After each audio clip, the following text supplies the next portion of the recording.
the house right now. I don't know when we have this excitement right in our chamber, but I want to welcome everyone to this very important hearing, and I'm actually really excited to hear from our witnesses. I would like to thank Ranking Member Lee and his staff for working with us to plan this hearing. So everyone looks back fondly, maybe at the first place they ever lived. For me, in 1960, my parents wallpapered the last room in their house on a dirt road on 1315 Oakview Lane in Plymouth, Minnesota. I still remember that my whole time growing up, we lived in the same house, and it had exposed wood ceilings. It had no dishwasher to the end, but it had exposed wood ceilings, and my grandma, who grew up on the Iron Range of Minnesota, would come down to the cities to see the house, and she would every single time, my grandma Mary Klobuchar, say to my mom and dad, "When are you going to finish the ceiling?" The brightly colored appliances, butter yellow colored oven, that was all part of our lives. And my dad paid for that house with a GI loan. And today, I think we all know that houses are not available to many young families in the same way that my parents could afford them on a teacher's salary and a starting newspaper reporter salary. In 1960, the median home value was $11,900. That is about $123,000 in today's dollars. And this was, of course, in the midst of the post-war housing boom. Today, the median single-family home costs more than $400,000 if you look at it across America. This is an increase of more than 500% since 1980 and more than 40% since 2020. I think we know why this is. Affordable options are too few. Freddie Mac estimates that we need to build 3.8 million new homes to make up for the housing deficit. And according to the National Low-Income Housing Coalition, the affordable housing gap for those with low incomes is more than 7.3 million rental units. We know rents have always gone up, jumping more than 12% since August of 22 alone. And in some 20 million households, they spend more than half of their income on housing. So what do we do? The affordable housing crisis is a result of complex, long-standing issues, many of which are the focus of our colleagues over in the Banking, Housing, and Urban Affairs Committee, chaired by Senator Sharon Brown, and Tina Smith, my colleague, chairs the subcommittee. We know there's issues of workforce to build housing. There's issues of the costs of building housing and the component parts. But today we're going to focus on the role that competition policy changes to help address these market failures. So some of the issues I'll put on the table that are relevant to our committee. First, renters face real challenges to compare and contrast prices.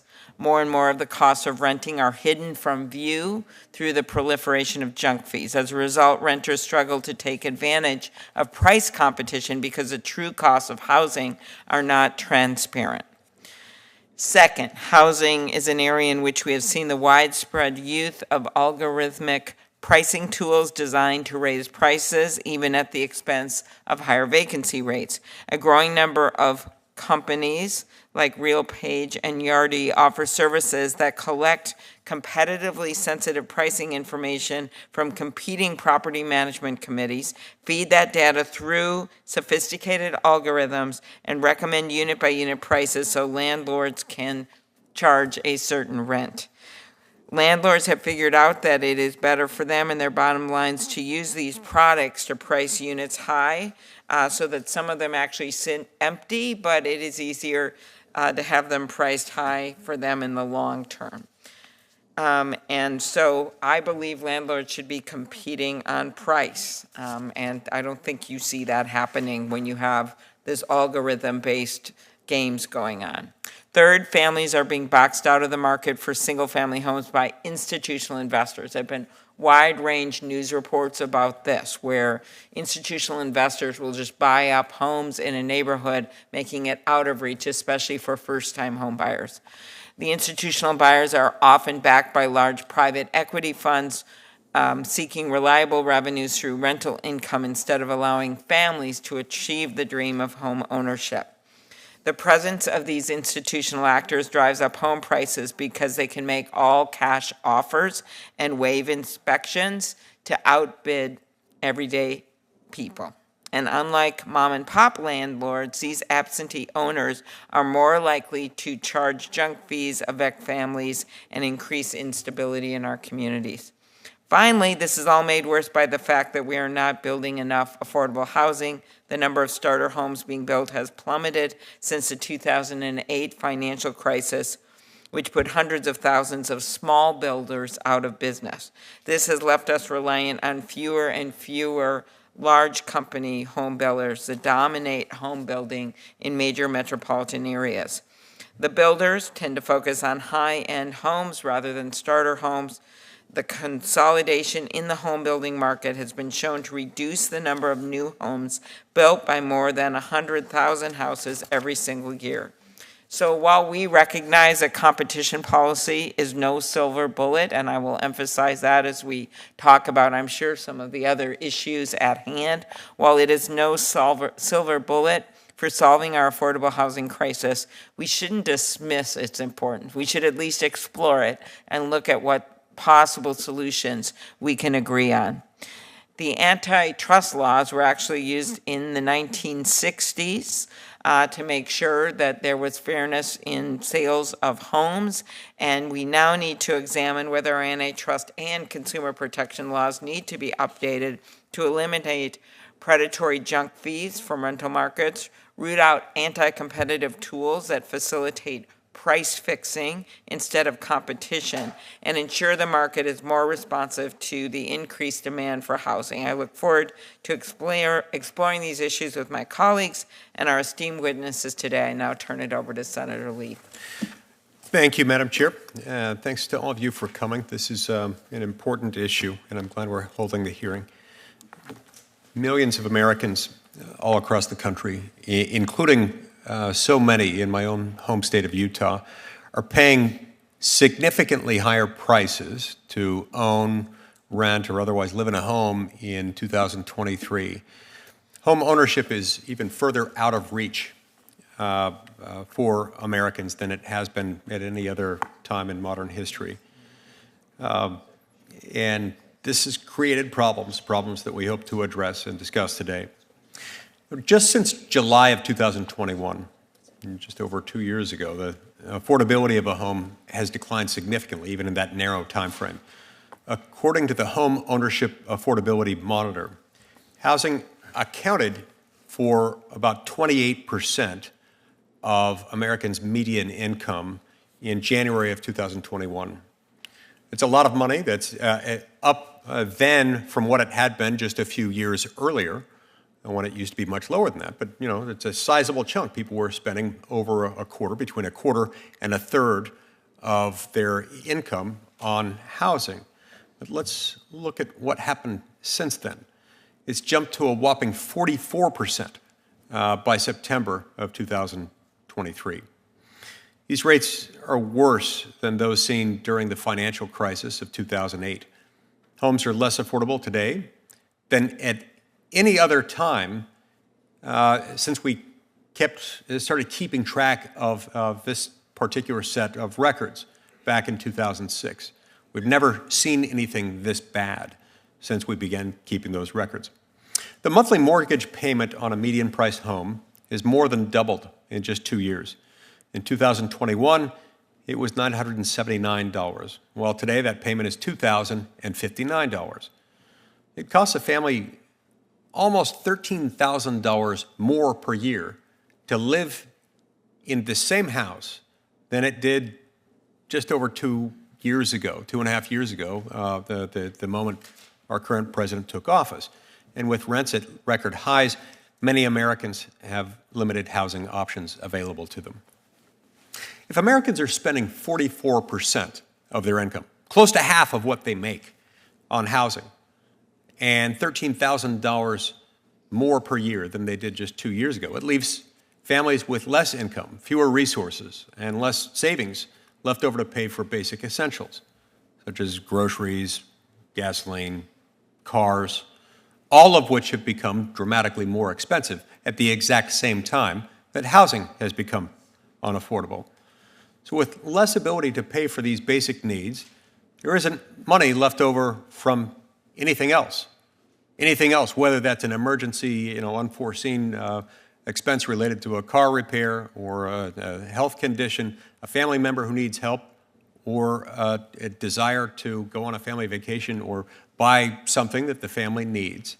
There isn't room for it because everything else has been taken up. And ultimately, the increased share of a family's income spent on housing may cause them to take on even more debt to make ends meet, and this in turn, over time, is going to lead to more bankruptcies.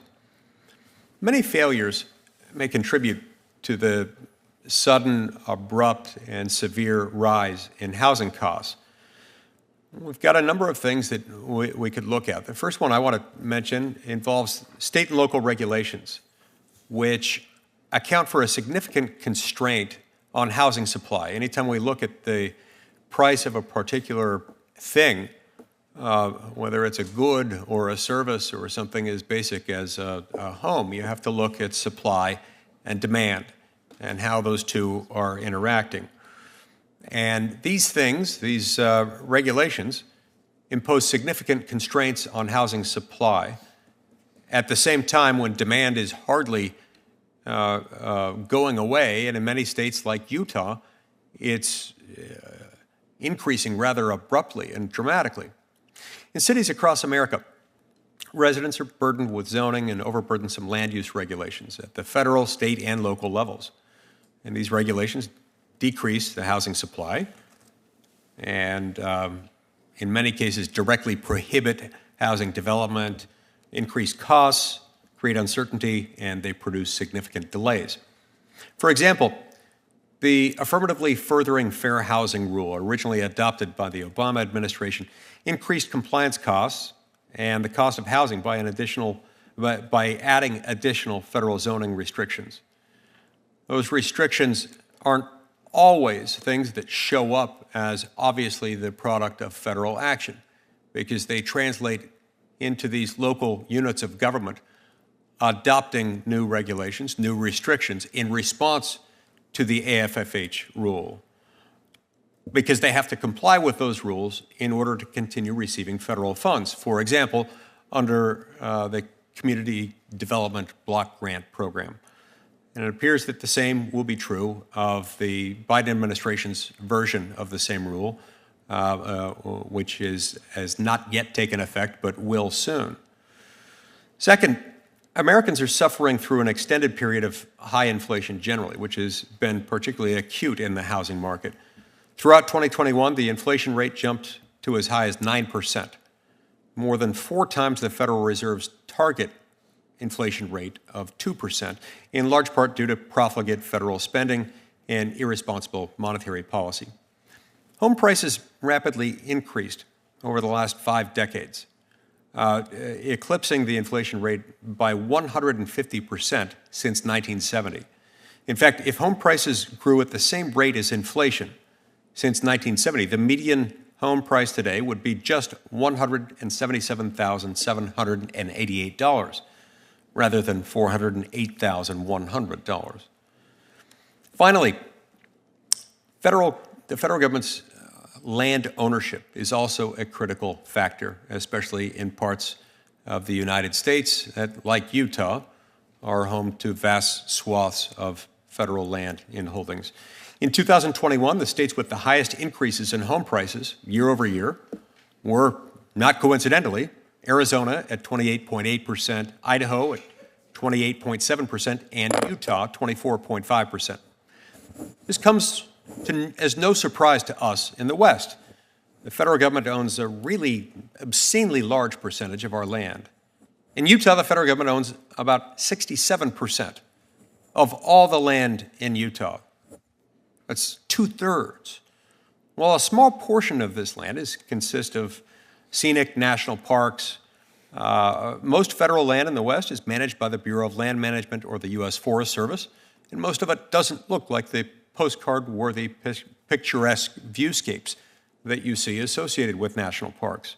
It's just land that the federal government owns, holds, refuses to sell, refuses to allow development on, and very often is used to lock people out of access to all kinds of things in the state, including, on occasion, their own property. Now, the United States now has a record shortage of over 5 million homes. In 2021, the states with the highest increases in home prices were located in the West. Unfortunately, finding available land to increase housing supply is a real struggle. I mean, it's very, very difficult, simply because it's not there, because we don't have very much of this rare commodity known as private land. And you have to have private land in order to build housing. So I've introduced a bill called the Houses Act, which would create a process by which local communities could nominate small tracts of run-of-the-mill BLM-managed land to be used to quickly address housing shortages and availability. And these are inholdings that are in or immediately outside of a city or town boundary, a place where people live. The Houses Act would help solve Utah's land and housing scarcity by allowing parcels of federal land to be purchased by a state or a unit of local government at a reduced price, giving them much-needed flexibility to address housing constraints. The act would require that land be subject to a density requirement and would protect against the development of expensive second homes purchased from the federal government on the parcels at issue. Now, in Utah, there are almost 23 million acres of federal land that happen to be managed by the Bureau of Land Management in the state, accounting for 43.24% of the total land in the state. Typical home prices in Utah have increased by 89% just over the last 5 years. 89% in 5 years. If just 1% of the acreage in Utah managed by the Bureau of Land Management in my state were made available for housing under the Houses Act, at least 774,000 additional homes could be built. We have large families in Utah, and we reproduce rapidly, so we're going to need those homes.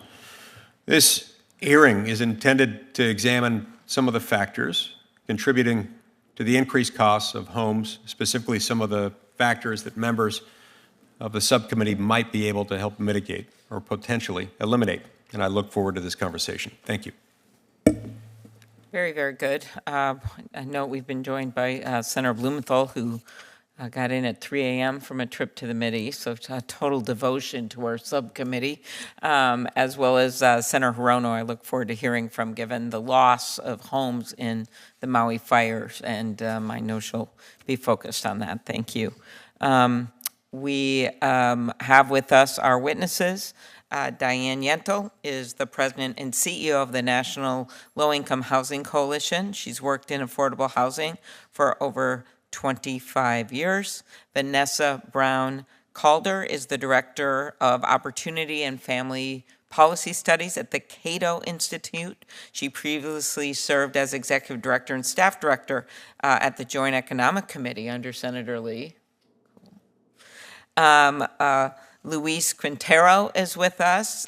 He is an assistant professor at Johns Hopkins Carey Business School with a PhD in economics from Carnegie Mellon University. His research focuses on real estate economics and housing affordability.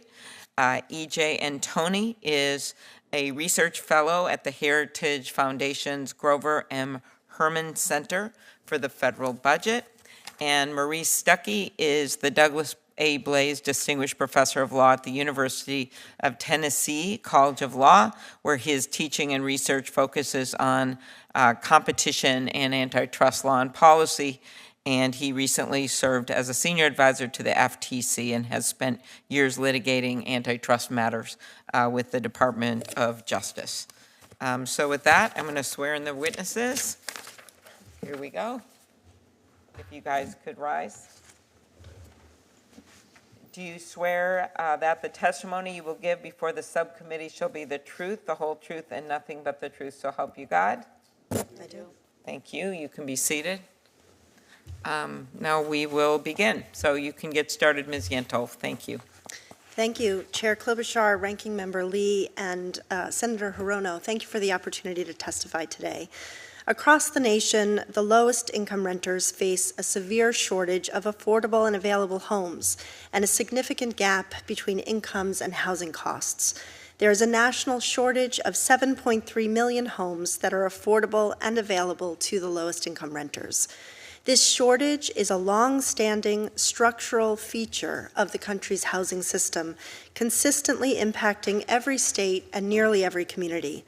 For example, in both Chair Klobuchar's state of Minnesota and Ranking Member Lee's state of Utah, there are fewer than 4 affordable homes available for every 10 of the lowest income renter households. Without affordable housing options, more than 10 million of the lowest income renters, who are disproportionately people of color, pay at least half their limited income on rent, leaving them without the resources they need to put food on the table, purchase needed medications, or otherwise make ends meet, putting them one financial shock away from facing eviction and, in worst cases, homelessness. While wages have risen in recent years, these gains have not closed the persistent and significant gap between renters' incomes and the rising cost of rent. During the pandemic, policymakers responded to the growing threat of housing insecurity by providing unprecedented support to keep renters housed. These protections and resources cut evictions in half, lowered eviction filing rates to the lowest on record, and kept millions of people who otherwise would have lost their homes during the pandemic stably housed. But just as these emergency resources were depleted and pandemic-era renter protections expired, renters re-entered a housing market with skyrocketing rents and high costs elsewhere. The GAO has found that every $100 increase in median monthly rent is associated with a 9% increase in homelessness in that same community. Over 2021 and the first half of 2022, rents increased by about $200 a month. And as a result, eviction filing rates have now reached or surpassed pre-pandemic averages in many communities, resulting in increased homelessness.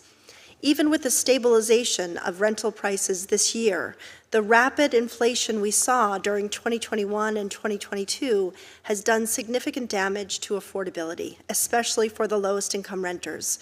Median rent of new leases just last month were 24% higher than at the beginning of 2021. Rent increases are driven by several factors, including a growing demand for rental housing and limited supply. Rent increases can also be attributed to a mostly unregulated rental market with few tenant protections that, especially in markets where demand far outstrips supply, permits landlords to raise rents as high as the market will allow without regard to the impact on tenants with the lowest incomes. And in addition to high rent, landlords are increasingly imposing costly fees, further increasing costs for low-income renters. Renters, particularly those with the lowest incomes, have severely limited options in the housing market. The lack of national renter protections leaves tenants vulnerable to unjust treatment, housing instability, and evictions. Landlords can engage in abusive and predatory behavior with few consequences. Renters facing exorbitant rent increases or excessive fees have little to no ability to move to a new home. Instead, they can face retaliation for reporting unsafe housing conditions or illegal actions by landlords. And because so few renters have access to legal representation, many are unable to assert their legal rights. Strengthening and enforcing federal renter protections is a critically needed solution to America's housing crisis, along with eliminating restrictive local zoning laws to increase supply, increasing investments to make homes affordable to people with the lowest incomes through expansions of housing choice vouchers and the National Housing Trust Fund, and preventing evictions and homelessness with a National Housing Stabilization Fund. Thank you again for the opportunity to testify today. I look forward to your questions. Thank you. Ms. Calder. Chair Klobuchar, Ranking Member Lee, and members of the subcommittee, thank you for the opportunity to testify today. My name is Vanessa Brown Calder, and I am the Director of Opportunity and Family Policy Studies at Cato Institute. The views I express today are my own. They do not represent the official position of my employer. Accessible, low-cost housing is vital to the health and prosperity of America's families and communities. When housing is abundant, it is more affordable. Abundant housing provides educational and economic opportunities. It allows families to be part of the communities that they desire. Policies that support abundant, affordable housing are associated with reduced homelessness and better homeless policy outcomes. Although junk fees institutional investors in similar matters have received some recent attention, inaccessible high-cost housing is largely a result of existing federal, state, and local policy. Government policies that constrain housing development are particularly detrimental in this regard.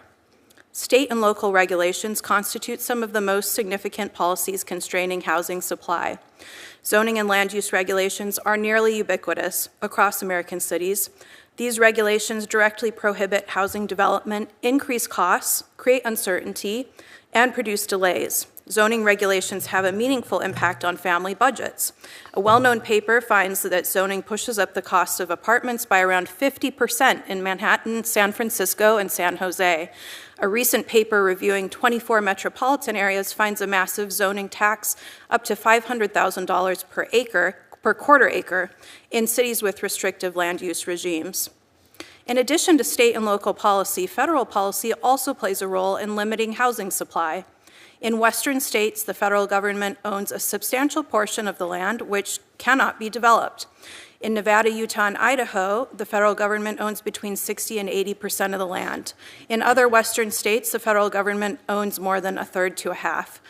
Contrary to public perception, the vast majority of federal lands are not national parks, monuments, or Bureau of Indian Affairs land. Instead, most federal Western land is managed by the Bureau of Land Management or U.S. Forest Service. This land is often close to urban areas with a significant portion of land within city or county boundaries. Presented with a similar set of facts, in the 1990s, former Senate Majority Leader Harry Reid led a group of legislators in passing the Southern Nevada Public Land Management Act. This legislation allowed local governments in the landlocked Las Vegas area to nominate federal land for competitive market auction. The sale of federal land in Clark County subsequently resulted in hundreds of millions of dollars allocated to Nevada public schools and environmental initiatives, creating a win-win for Nevada's developers, conservationists, and residents. Ranking Member Lee and co-sponsors of the Houses Act propose extending a similar solution to other Western states. The Houses Act would allow local governments to nominate and purchase federal land and develop the land for housing projects that meet certain density minimums and other criteria. Like the Southern Nevada Public Land Management Act, proceeds from the Houses Act would be made available for environmental initiatives. Research suggests that the Houses Act could have a meaningful impact on housing affordability. A recent U.S. Congress Joint Economic Committee study finds that houses reforms could lead to the construction of almost 3 million homes, and this increase in housing development would be possible with the conversion of just 0.1% of existing federal land holdings. In addition to policies that directly constrain development, additional federal, state, and local policies are also relevant to housing affordability. When supply-limiting policies are addressed, the participation of investors in the housing market will be largely inconsequential. Furthermore, the gains that result from reforming supply-limiting policies exceed potential gains from regulating junk fees or market participants. When considering reforms to improve housing, policymakers and analysts should keep in mind that the government is the dominant regulator and player in the housing market. As a result, ample reform opportunities exist. Reforms that expand housing supply will unleash the housing market and ensure that American families have the choice, opportunity, and upward mobility that they desire. Thank you, and I look forward to your questions. Thank you. Professor. Chair Klobuchar, Ranking Member Lee, and members of the committee, thank you for inviting me to participate in today's hearing and for your attention to the topic of competition and consumer rights in housing markets, an issue of critical national importance. My name is Luis Quintero. I'm an economist and have spent 8 years at Johns Hopkins where I do research on housing markets and policy. In my work, I have documented the increasing consolidation of housing markets in the United States and its detrimental effects on housing affordability. And I am pleased that this Congress is taking a proactive step to incorporate competition in the legislative discussion. Concentration in housing markets has been growing since the Great Recession. This trend follows the long-term decline in competition documented in so many other sectors of the U.S. economy. Although market consolidation is not the only factor driving the housing affordability problem, it is a critical one. During the Great Recession, many local and regional home builders stopped operations, leaving large national builders dominant in many local markets. Furthermore, many of these large home builders have since merged. My work identifies at least 12 mergers that significantly increased the market share for the resulting firms. One of those cases formed the largest home building company in the country. Although national home prices have recovered since 2011, the number of building firms has not. While prices are up by about 30% with respect to their peak of 2008, the number of for-sale builders is down 80%. The competitive market forces that incentivize entry when prices increase are not being realized in American housing markets.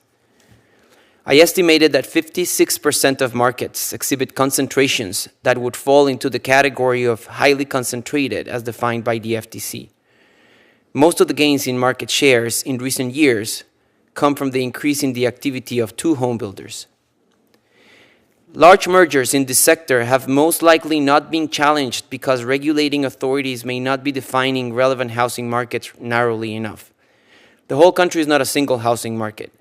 For example, home building in Pittsburgh or Cleveland is not a threat to the ability of a hypothetical monopolist to impose a significant and non-transitory increase in price in Philadelphia. Accordingly, housing markets must be correctly spatially defined to ensure estimated market shares are useful in assessing concentration. We should care about market consolidation because it affects housing supply and affordability. My estimates predict that if we had kept the 2006 levels of competition, the U.S. would have built 112 billion more last year, equivalent to approximately 160,000 units, additional units. This roughly equals to 10% of the private residential fixed investment predicted for 2023. We should encourage agencies to enforce competitive policy in housing markets more effectively and ask housing policies to incorporate market structure considerations. I would like to offer 6 recommendations for this committee's consideration. First, encourage regulatory agencies to carefully define local housing markets spatially when revising mergers. 2, consider legislation that shifts the burden of proof to home building companies in large-scale mergers, asking them to show they cannot exert monopoly power in any local relevant market where they have building activity. 3, encourage enforcement agencies to request mandatory divestitures in markets where a merger will cause high concentration. 4, encourage the federal government to make increasing competition a pillar of housing policies, for example, by requiring a minimum number of home builders participating in areas that get low-income housing tax credits. 5, encourage the same for statewide policies. Recent initiatives to relax restrictive zoning may be ineffective if local developers can just withhold production by exercising monopoly power.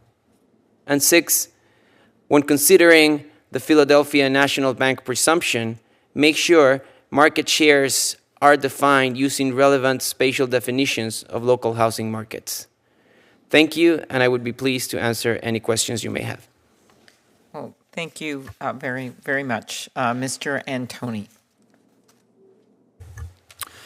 Chair Klobuchar, Ranking Member Lee, member of the subcommittee, thank you for the invitation to discuss with you today the current state of competition in the housing market and the impact public policy has had on the American consumer.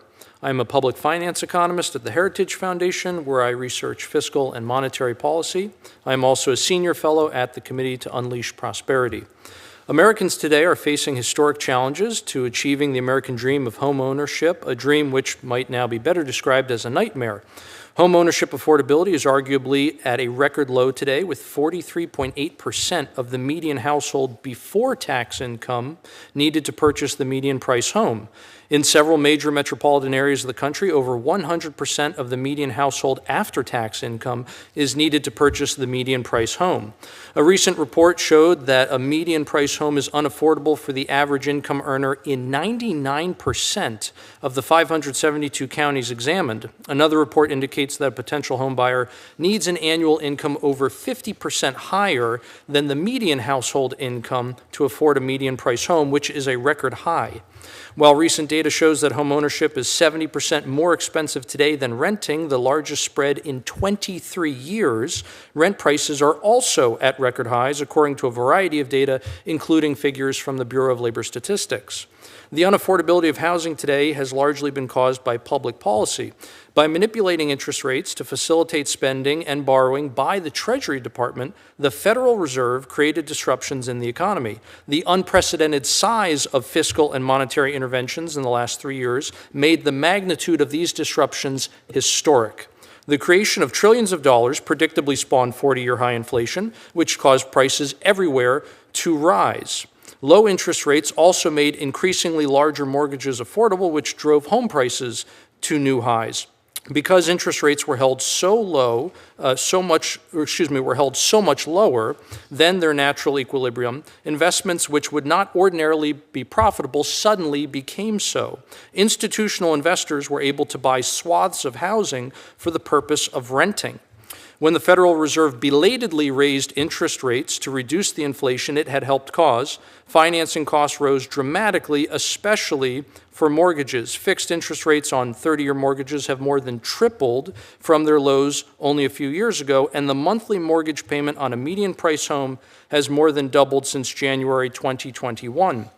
While higher interest rates put downward pressure on home prices, that is being countered today by at least two factors. First, most existing homeowners cannot afford to sell their home because doing so would mean losing a mortgage with a rate of 2 to 3% in exchange for a new loan at 7 to 8%. That would drastically reduce the size of the loan, sometimes by half, that the borrower could afford on the new home. Thus, the supply of existing homes has been severely hamstrung, so much so that the price premium on new homes has been reduced almost to zero. Second, the price indexes faced by home builders are at or near record highs. Home builders, therefore, cannot afford to lower their prices. A new home at an affordable price for the median household would be priced below the home builder's profitability threshold, so those homes simply aren't being built. Thus, the supply of new homes has also been curtailed, putting additional upward pressure on prices even as interest rates continue rising. The unaffordability of home ownership has forced many Americans to rent, and that shift in demand, coupled with inflation, has increased the price of renting. While algorithmic pricing aids have come under scrutiny recently amid accusations of their role in higher rent prices, there is no empirical evidence that such tools have increased prices absent collusion among landlords, an act which is illegal whether algorithmic pricing aids are used or not. There is even reason to believe that algorithmic pricing aids reduce rents for the marginal renter. Additionally, while the purchase of homes by institutional investors have reduced the supply of homes for sale and increased home prices, it has also increased the supply of homes for rent and decreased rent prices. Unfortunately, public policy mistakes have created a situation wherein an entire generation of Americans may never be able to afford their own home. Persistent inflation has made it almost impossible for many Americans to ever afford a down payment large enough for the monthly payments on a mortgage to be affordable. The solution is a drastic reduction in the amount of money that the Federal Reserve creates and that the Congress spends. If there is an antitrust problem regarding housing, it is the monopoly control of the nation's money supply. Thank you, and I look forward to your questions. Very good. Thank you very much, Dr. Antoni. Next up, Professor Stuckey. Thank you so much for inviting me to testify today. So what does antitrust have to do with the concerns in the housing market? Now, you already heard about mergers increasing concentration in the home building market, and another concern that my colleague here mentioned is algorithmic collusion. Many of the nation's larger property managers rely on pricing algorithms provided by RealPage and Yardi. property managers using RealPage's algorithm, for example, saw their revenues increase on average 3 to 4%, while their occupancy rates declined from 97 to 95%. One economic study found the same thing in geographic markets where property managers increasingly relied on algorithms for their rent, namely higher rents, on average 3% higher, and lower occupancy rate than markets where pricing algorithms weren't prevalent after controlling for observable market characteristics and local market conditions. So after Heather Vogel's ProPublica article, there have been now over 20 antitrust lawsuits brought against RealPage and some of the nation's largest property developers. They're all in the Middle District of Tennessee. And all of the lawsuits allege that RealPage colluded with property developers to raise rents and reduce output. So one issue for you is, can the antitrust laws effectively punish and deter this alleged anti-competitive behavior?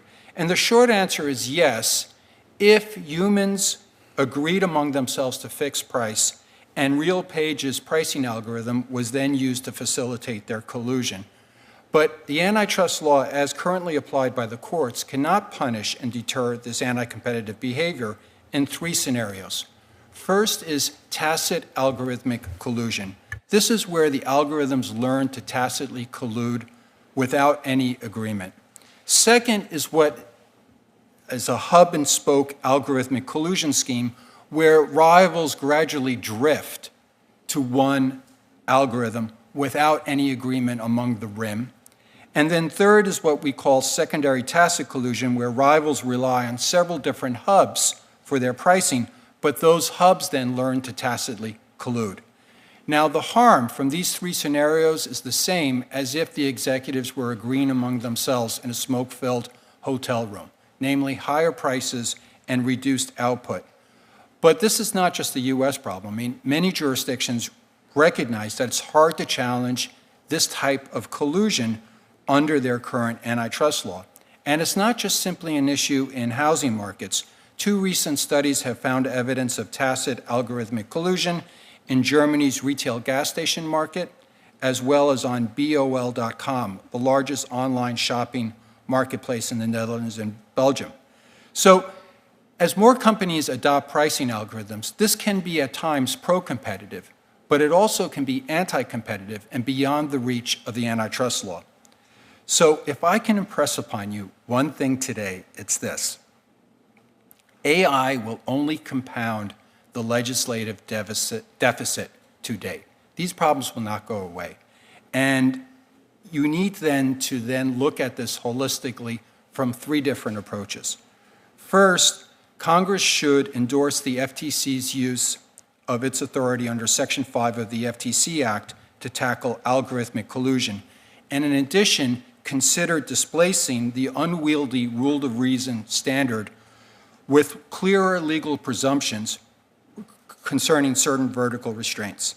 Second, the primary weapon to deal with algorithmic collusion is merger review. And the good news is that Congress has already proposed some of the tools necessary, such as restoring the incipiency standard in the merger review. And to note, it would be the Competition and Antitrust Law Enforcement Reform Act, and then the Prohibiting Anti-Competitive Mergers Act of 2022. Finally, any comprehensive policy response must address not only algorithmic collusion, but also the other myriad risks involving AI, and this includes concerns over behavioral discrimination.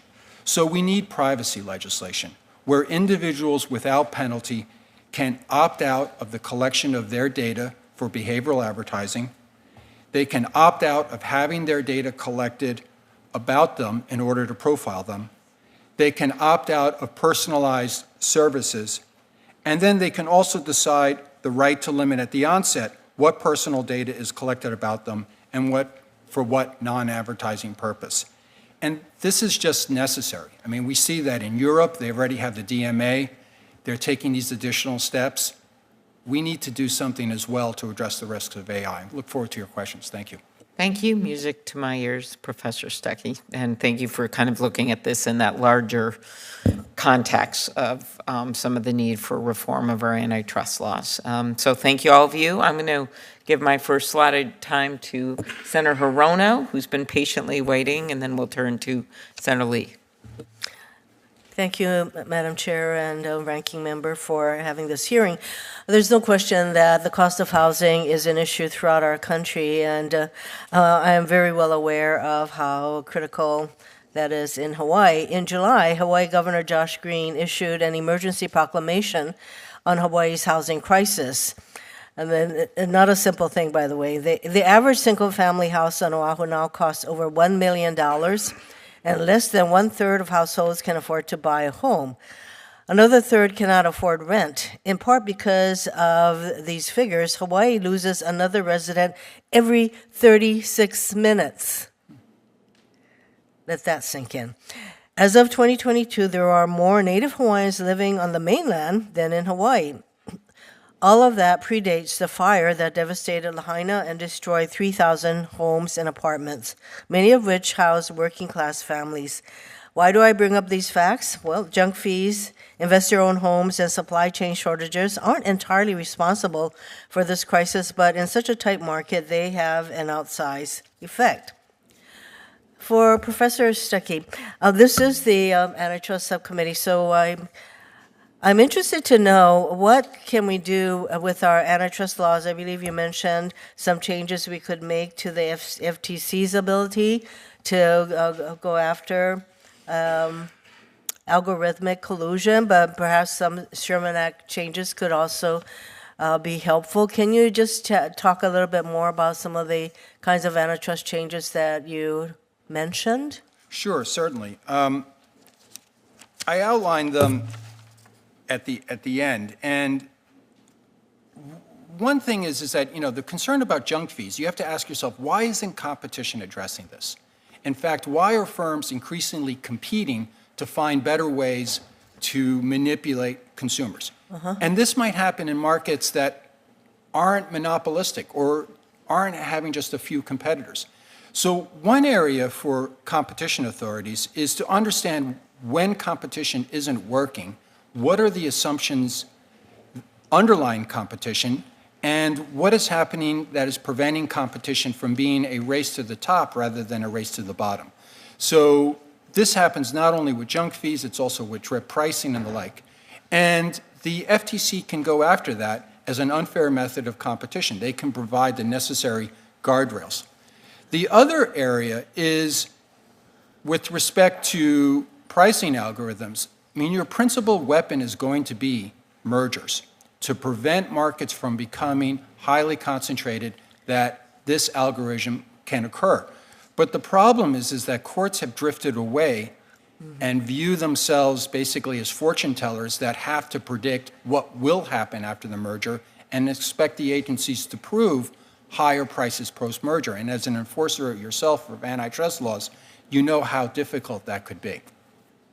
So basically, I mean, while we can, I think, possibly clarify and strengthen some of the antitrust provisions, it seems to me the bottom line in our housing situation is demand. There is so much more demand than there is availability of affordable for purchase and rentals, and this is something that Ms. Yento, you and I co-wrote an op-ed back in 2019 about the affordable housing crisis and my pathway bill. How would combating, getting back to junk fees and other predatory fees, be part of a comprehensive solution to our country's housing crisis? Well, as you and I have talked about in the past and raised awareness around, when you're looking at the lowest income people who have maybe a combined household earnings of $25,000, or a senior or a person with a disability who's on an extremely limited fixed income of $15,000. They're already living doubled or tripled up. They're already paying 50, 60, 70% of their very limited income just to keep a roof over their heads. So what Any can we do? additional We're running out of expense- time. We know what there's so many challenges, but what can we do from the congressional level to, one thing, we could fund some of the housing support. Absolutely, programs. we have to build more housing that's affordable to the lowest income people. We have to make existing housing affordable to the people living in it with rental assistance. We need robust and enforced tenant protections. And when it comes to extra fees that landlords are paying, we need full transparency, and they need to be minimized to the number of fees that landlords can charge tenants, because every dollar adds up, and that's another bill that a tenant. I think there's a pay. bill that puts the price at $25 more in these kinds of fees. There's a lot we can do. Thank you very much for all of your testimony. Thank you, Madam Chair. Thank you, Senator Rono. Senator Lee. Thanks so much, Madam Chair. Ms. Calder, I'd like to start with you, if that's all right. In your experience, where have you seen the most acute impact of significant federal land ownership in housing prices? Where in the United States does that show up? Well, your staff at the Joint Economic Committee actually put together a great report on this and went sort of state by state. And I think a couple of the states that stood out to me, California actually has a huge housing shortage. There are certainly Utah, Nevada, of course. Nevada is mostly federal land. And there are some others that are listed there as well, and you sort of go state by state on those. I think, broadly speaking, the federal lands issue is something that affects all Western states. So it's not a single state that is impacted to a much greater degree than the others, but all of them would benefit substantially from federal lands reform. Right. And it's an interesting thing to study, because in any state, first of all, there is no comparable landowner to the United States in America. Nowhere. Nobody could afford to own that much land. But even if there were, they couldn't exempt themselves from all economic forces, including property taxation. And it certainly wouldn't exceed a few percentage points. But from a competition policy standpoint, there would be concern if any one individual or corporation, nonprofit, NGO, whatever, owned more than, 5 or 10% of the land in a state. It'd be pretty concerning. And so it's not surprising that in a state like Utah, where 67% of the land, 2/3 of it, is owned by one owner, that owner exempts itself from property taxation and all economic forces, that it's going to have a significant constraint on the availability of housing supply, especially in a rugged state where a lot of our land is mountainous, and you've got a limited number of places where people could live to begin with, but it's drastically more limited when most of the land that could be inhabited by humans is owned by the federal government. What do you think can be done to alleviate some of the problems created by this significant land ownership? It doesn't have to necessarily result in a housing shortage, does it? Well, I think certainly, zoning reform is part of the answer, right? So you can get more units by reforming zoning at the local level. You can build two directions. You can build up and you can build out. And so I think both pieces are part of the equation when it comes to making improvements to housing affordability. And I certainly think that the houses reforms or something like unto it is part of the equation when it comes to improving housing supply in Western states. Right. You mentioned in your testimony that it would require just 0.1% of federal land holdings in order to substantially increase the availability of housing in Western states. Even eliminating altogether what are known as the housing availability shortages in some states. Is it your impression that this 0.1% change in federal land holdings what would that do to the overall experience of federal lands? I mean, does that cause a meaningful change for these land management agencies and those who enjoy accessing those lands to affect 0.1% of the federal land holdings in those states? Yeah, I think we need to think about what type of land, again, this is. And as I mentioned in my testimony, it's with the Houses Act anyways, it would be BLM land that's really impacted by this, that would be, that would be nominated and then purchased and then developed into housing. So BLM land, for those that aren't familiar, historically it was land that homesteaders had passed over. It was land that other agencies, other federal agencies didn't want to manage. Oftentimes when we're thinking of sort of the desert or Intermountain West, what this ends up looking like is sagebrush and desert land. And so it's not the scenic vistas, it's not national parks, it's not Bureau of Indian Affairs land. So from that perspective, I don't think the public would probably notice very much. What I think the public would notice is the funding that is being transferred into improvements to national parks and other types of infrastructure that they're going to benefit directly from. And that's something that the Houses Act allows for. And significant benefits that go along with cost of living improvements along with that.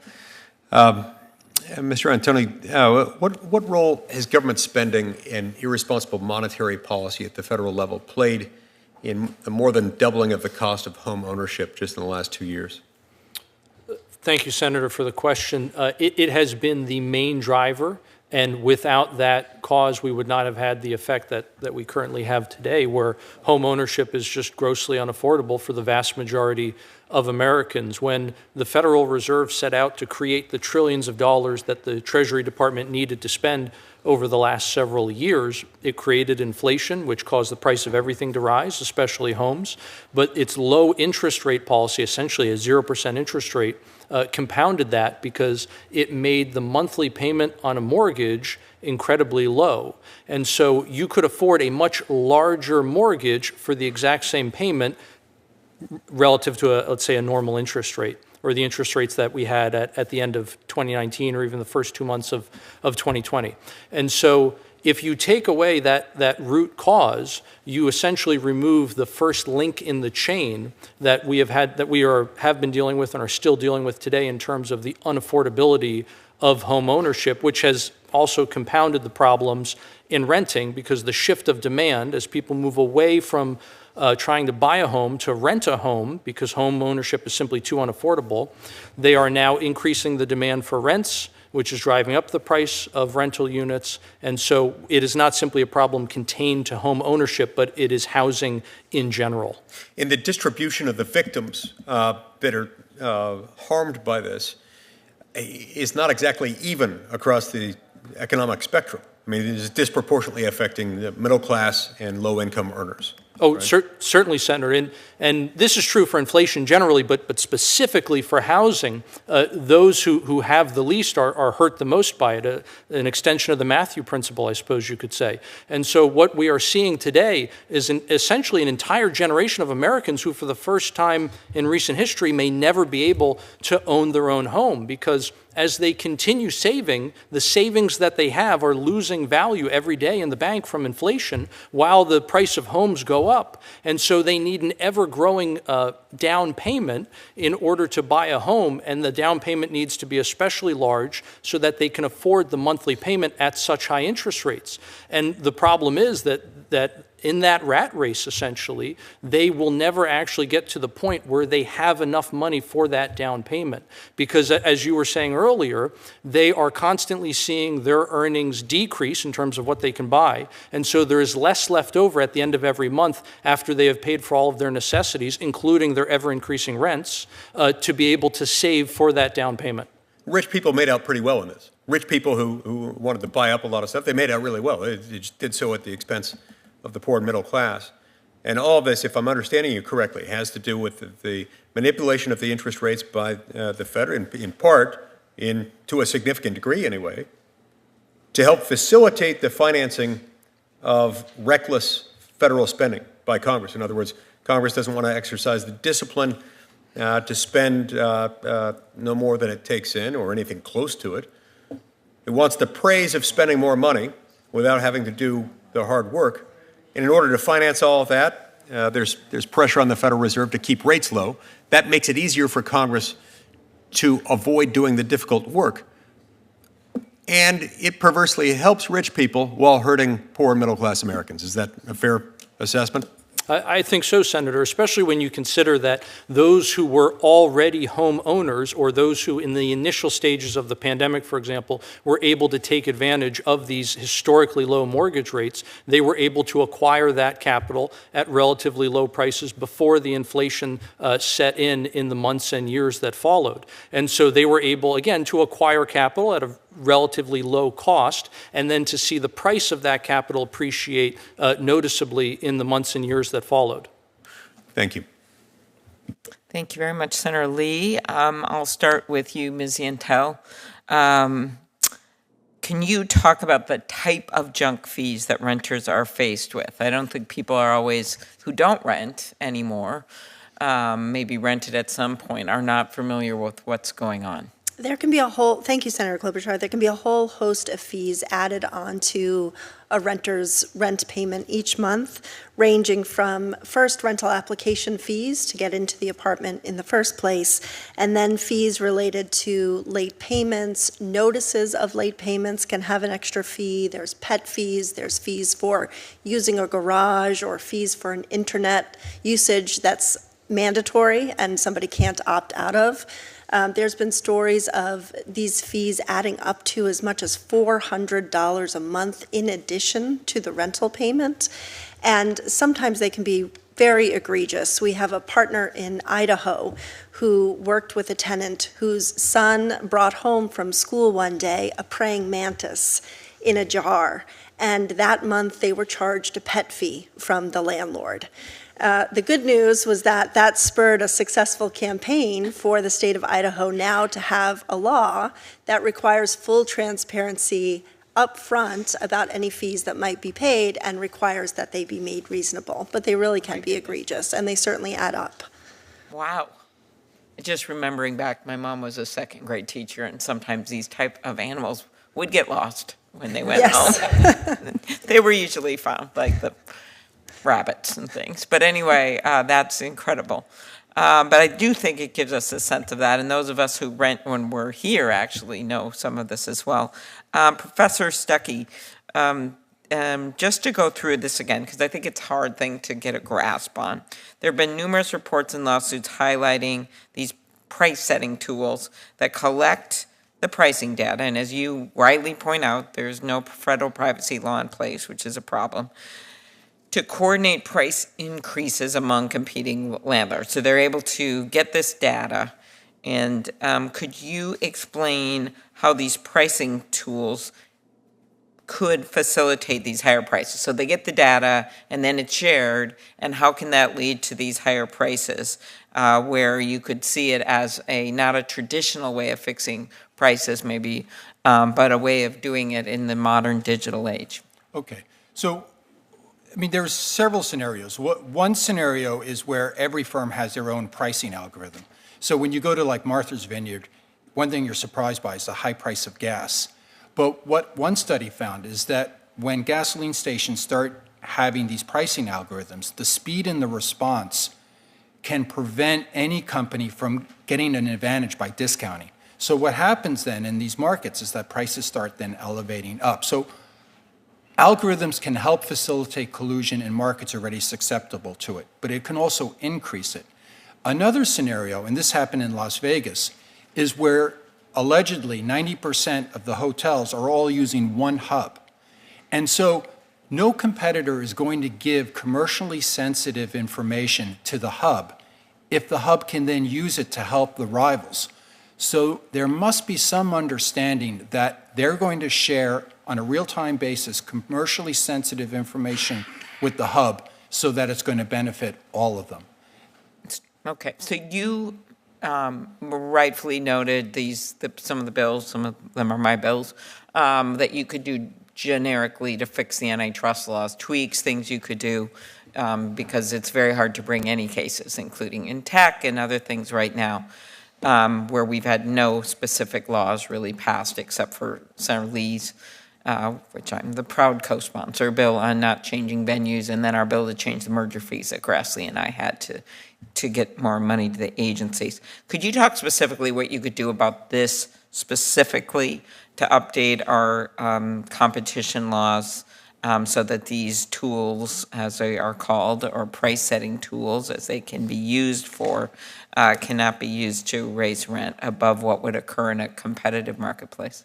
Right. I mean, I think there are several things that can be done. Number one is to restore the incipiency standard in antitrust, that courts are adrift. They used to interpret the antitrust laws with the aim that Congress had intended, right? Seller-Kefauver in 1950 enacted these amendments to the antitrust laws, and the Supreme Court construed the law as Congress intended. That's no longer the case.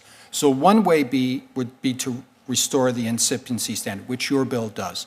The second thing then would be a different standard than the rule of reason for information exchanges, just because the rule of reason is just amorphous and unwieldy.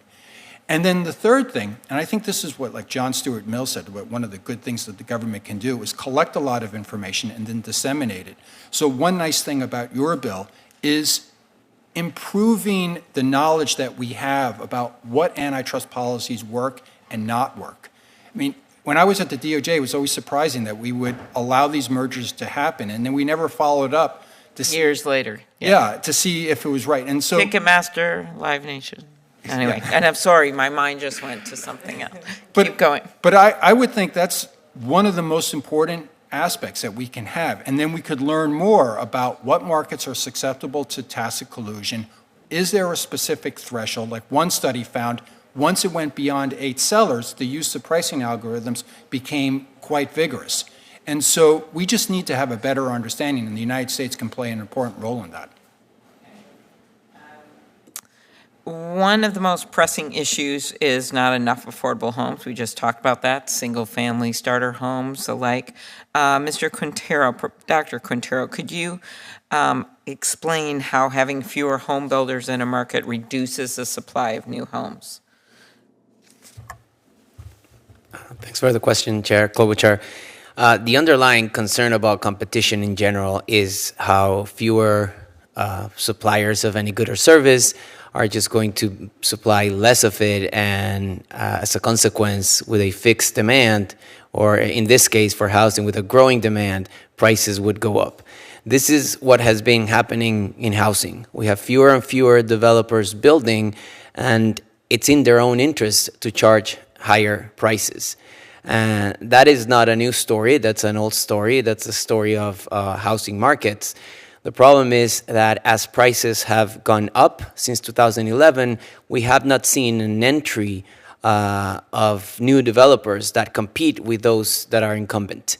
And so what we find is that those that have an interest in supplying less to charge higher prices are not being threatened by competitors in many of the local markets.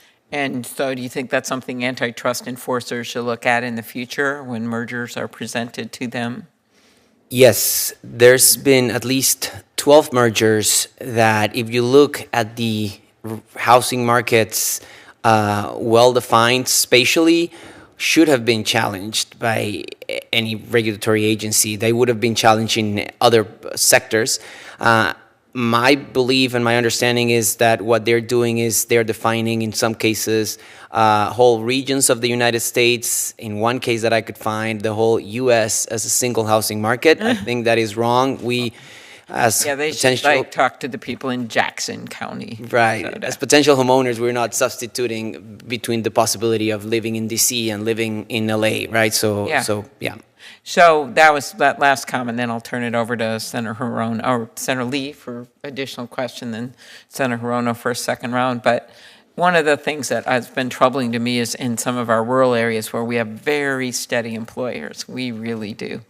And whether it's the ag economy or whether it's manufacturing, we have a lot of major companies. There's still issues with this housing, and there's just not enough builders, and the land is not as expensive. We don't have the land issue that Senator Lee was referring to in our state. And I can't help but think that in the old days there were just more smaller people that were coming in the home building industry, because we just can't get, I've done everything, and we've looked at what incentives can we have to bid them. These are usually they're a mix of housing, right? They're starter homes, some of them are traditionally affordable, some are that next step up. And it's really hard, and it's hurting our rural employers because it's like chicken and egg. They want to expand. These are like manufacturing, but they can't really expand because they don't have the housing. And some of it is getting seniors to move into town, but then you need the condos. If they build them, they'll come, and then that frees up the single family. So thank you, Senator Lee. Thank you. My next question is going to be both for Ms. Calder and Mr. Antoni. In your testimony, you both mentioned one way or another that the impact of government regulation, whether it be state, federal, or local, on housing prices. What government regulations do you think specifically cause the greatest increase in home prices? We'll start with you, Ms. Calder. Well, I think there's a broad body of research on, again, state and local zoning regulations. Really, that's coming from the local level. And among those regulations, I think they all sort of add on, augment each other in ways where it's not totally easy to pull any one out and say, if you just fix this one thing, then you would fix housing affordability and housing supply. Because if you fix the one regulation, then the other regulations are all manipulatable, and they can also be made more restrictive in ways that won't allow for housing to be developed. That said, I think density regulations are really problematic. So where you sort of zone the whole city as single-family homes, that's going to be an issue because, of course, it limits housing. And I think aside from that, minimum lot sizes that are very large, those are going to be issues as well. And, just permitting processes that are very lengthy, very uncertain, and very open-ended, that doesn't give developers a lot of confidence as they're going through these processes and trying to make plans. So it's the amalgamation of all of them, the combined effect of all of them, particularly some of those that you mentioned, like minimum lot sizes and things like that, end up creating an environment in which relatively few people can navigate this Byzantine labyrinth of regulations to be able to get it done. That in turn probably leads to more consolidation, which might help explain at least some of the answer to what Senator Klobuchar was talking about the fact that there aren't as many sort of smaller builders in many communities as there once were, because there's such an advantage that goes to a larger producer who has the experience and the extra resources to be able to devote to complying with those things. Mr. Antoni, do you have anything you want to add to that one? Senator, I think another key thing that's important not to overlook here are regulations dealing with the financial sector. And the reason that has such an impact in the context of housing is because almost everyone who buys a house does so through financing. And so when we have regulations that force lenders to look at things essentially other than risk, what you are doing is you are divorcing the individual, the borrower, from their ability to repay a loan. And so from the lender's perspective, that builds losses into their business model. And as a consequence of that, they need to spread out those losses among all borrowers. In other words, it increases the cost of capital, it increases the cost of lending, and that trickles down into more expensive mortgages for everyone. One other thing that I think might be getting missed here, because so much of what we're focusing on, and rightly so, is the price of the home, but also what about what is in the home, things like appliances. We have all kinds of regulations, for example, that are aimed at increasing the efficiency of what it could be your refrigerator, it could be your dishwasher, your clothes washer, dryer, etc. And so many of these regulations that do increase appliance efficiency are actually a net loss for the consumer because of the increased cost. And when we're talking about these regulation-imposed cost increases, they tend to be completely missed because of hedonic adjustments in things like the CPI, so they're typically not included in inflation metrics. And actually a colleague of mine, Casey Mulligan, who's a professor at the University of Chicago, he has pointed out that the cost of regulations today are, on the average American family, are literally thousands of dollars more per year than they were just 4 years ago. Yeah, that sort of thing adds up. Plus, a lot of the appliances just don't do as good of a job. But that's a conversation for a different day. But you're exactly right; those add up. And unlike our tax bill, where we can see at the end of the year how much we're paying, you can't see the regulatory compliance costs. There's no comprehensive bill for it. We have in our minds this idea that those are all paid for by corporations, and in a sense they are, but not really, because they get passed down to hardworking Americans who pay higher prices for goods and services, everything they buy. And they also pay for it in meaningful ways through diminished wages, unemployment, and underemployment. What have you observed in your market analyses throughout the country? Are there factors that apply uniquely to metropolitan areas, more heavily populated areas? What do you see there in terms of home affordability, specifically in major metropolitan urban environments? Well, what we find, Senator, typically is in those major metropolitan areas a higher level of regulation, and we also find higher taxes on average. And so we have higher costs of home ownership in those areas. On page 4 of my testimony, for example, you look at the most expensive areas in the country. Almost all of them are in California in terms of owning a home. In fact, in several of those areas, the median income, it actually requires more than 100% of the median after-tax income to buy the median priced home in those areas. In other words, it's literally impossible for the typical American family to buy a home in those places. Conversely, as you start getting into typically more suburban or rural areas, and you typically see taxes and regulation go down, home ownership affordability on average does tend to rise.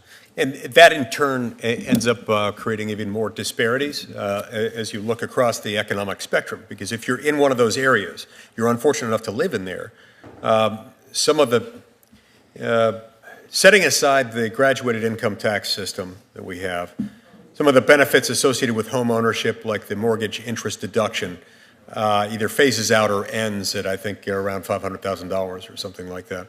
So if you happen to be in one of those areas, even if you've got the cheapest home in your community, you might be priced out of it in multiple ways, and making it even harder for people who are just below the economic threshold of people who could otherwise purchase in that area. You may never get there.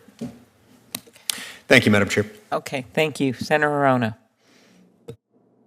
Thank you. I just have a few follow-up questions and one new question. Professor Quintero, while there is a severe shortage of affordable housing in our cities, the new work-from-home dynamic means that there is often a glut of office space available. So some cities and developers are working together to convert underutilized office space to residential. For example, in Honolulu, you can now live in the office building that houses the federal bankruptcy court.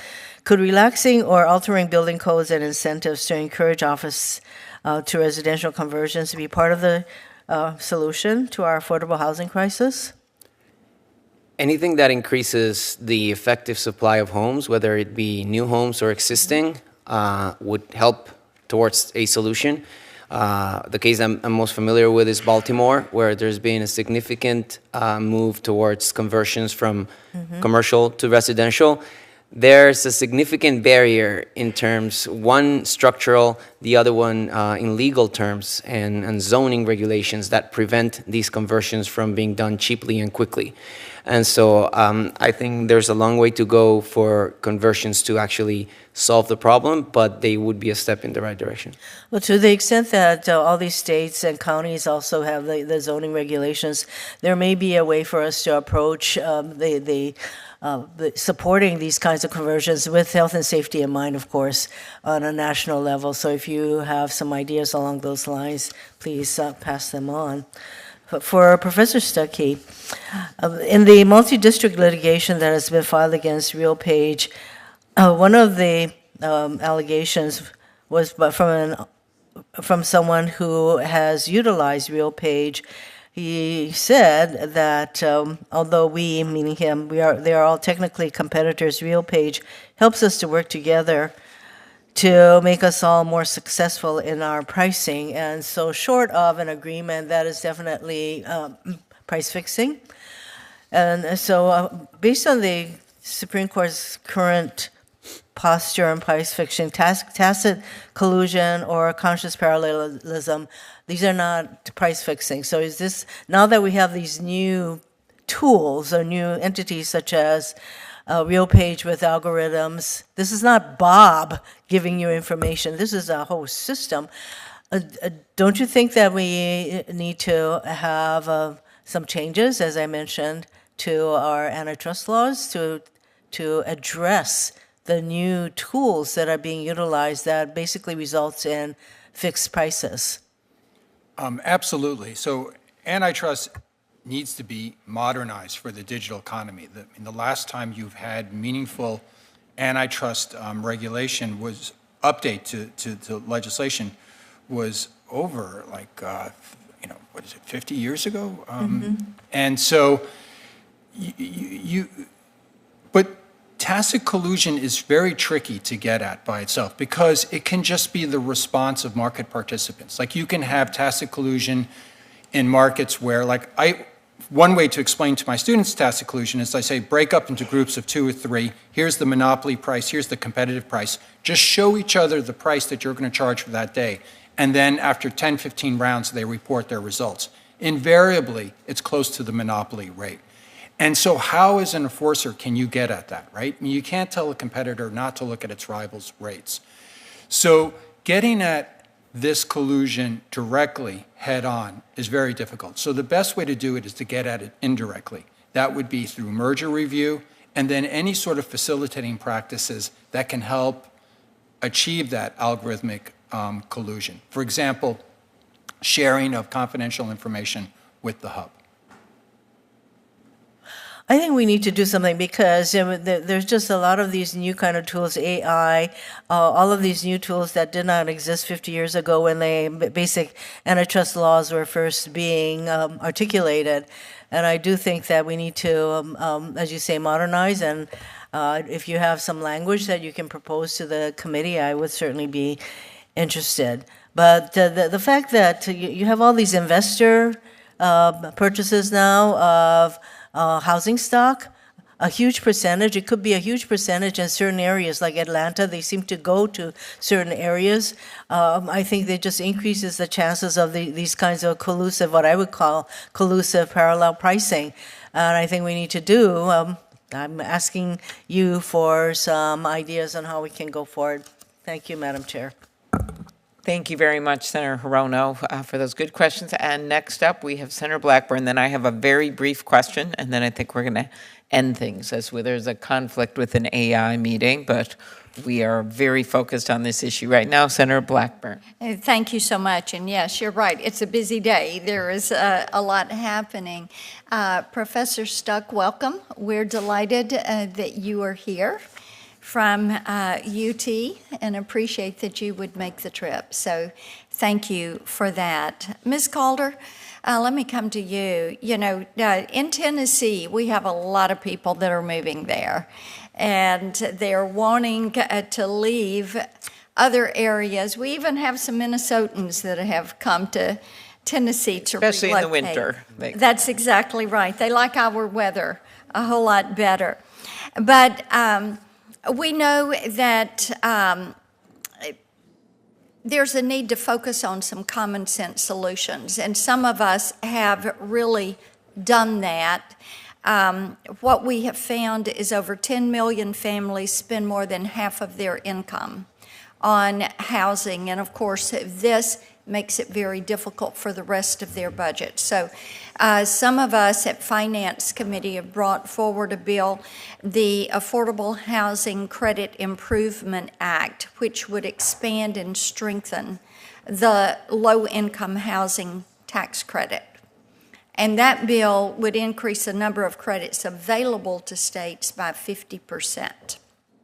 And it would improve that program so that it's better serving veterans, individuals in rural areas like we have in Tennessee, and victims of domestic violence. So I'd like for you to talk a minute about why it is so important to modernize that low-income tax credit. Well, thank you for the question. I appreciate it. I certainly have written critically of the low-income housing tax credit in the past, and so I'm not familiar with all the details of this particular bill.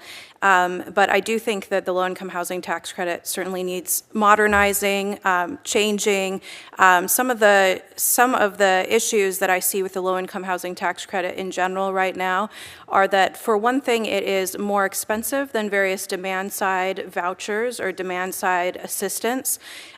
Most of the benefits also, at the present time, they flow to developers, is what research suggests, rather than flowing to low-income tenants, which is something that worries me because, of course, we have limited resources and we need to allocate those resources accordingly to low-income tenants wherever possible, and extremely low-income tenants first and foremost. And I've also seen that because it's a production side subsidy, research finds the program contributes to greater concentrations of poverty and racial minorities, and that's kind of something that's similar among production side housing subsidies. So again, not familiar with all the details, but certainly like the idea of improving the low-income housing tax credit. Okay, thank you. Senator Blackburn, can I add on to that? Yes, you may.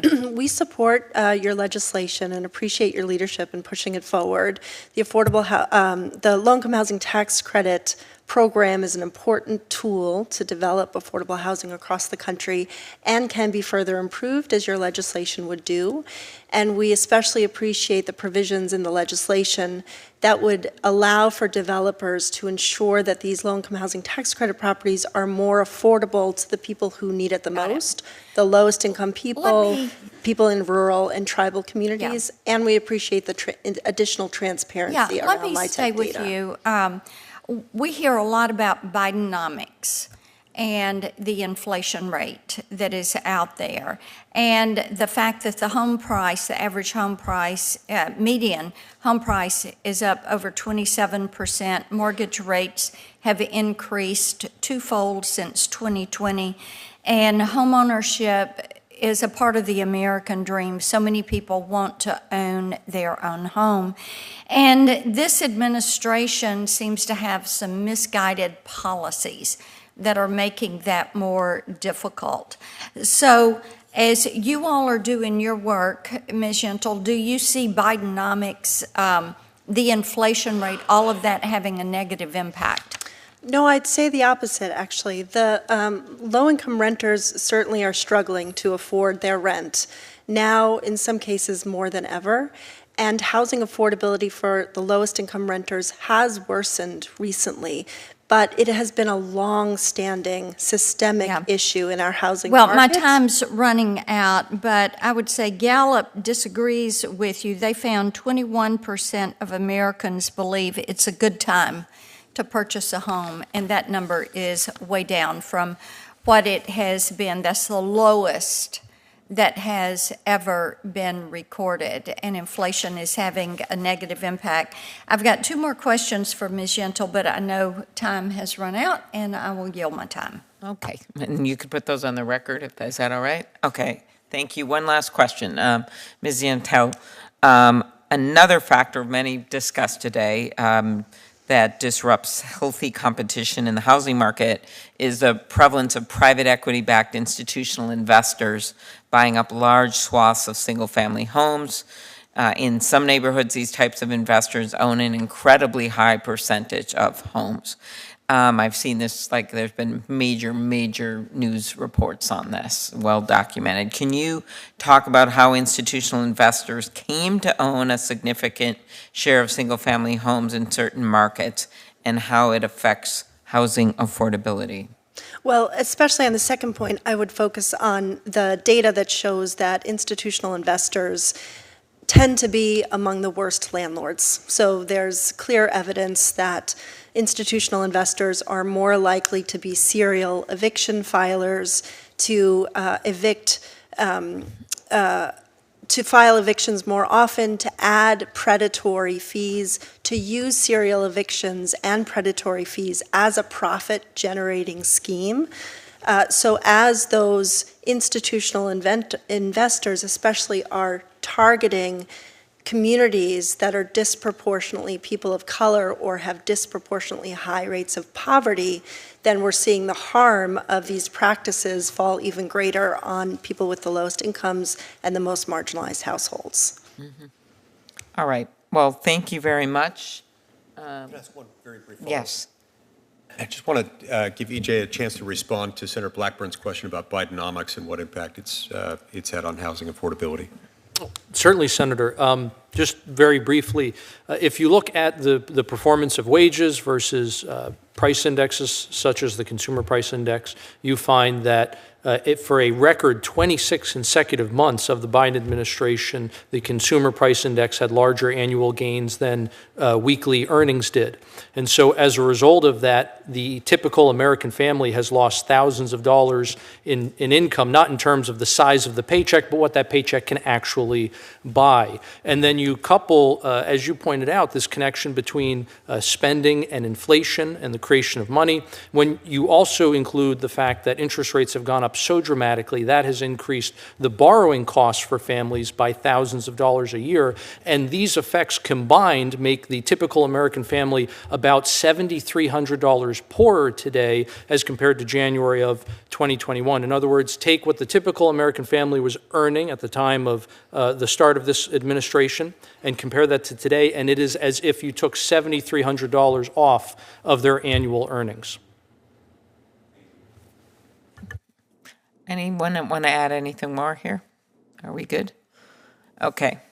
Ms. Yantel. Well, just to finish what I was saying with Senator Blackburn is that, to their credit, despite housing affordability worsening for the lowest income renters, to their credit, the Biden administration and this Congress provided historic resources during the pandemic that staved off what could have been an eviction tsunami. And instead, those resources kept eviction filing rates at their lowest on record.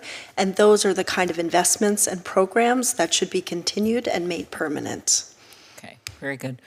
I want to thank all of you. It's been a very informative hearing. There are so many issues that are clearly related when you have housing prices go up, in part because some of the factors we discussed here today, and then people go over and rent. They can't own their own home, and then those rents go up. You can kind of see what's been going on here. And I do think looking at this in a way that doesn't argue that the only thing at issue by any means is competition policy and algorithms, but it is part of it. And especially when you look at some of the recent changes and you think about, let's look at all the factors going on here with consolidation, with algorithms. I think it's actually a fodder for future work. So I want to thank all of you for being here today. I know that the record will remain open for the next week for senators to submit any additional questions. And with that, I want to thank you all for coming, and the hearing is adjourned.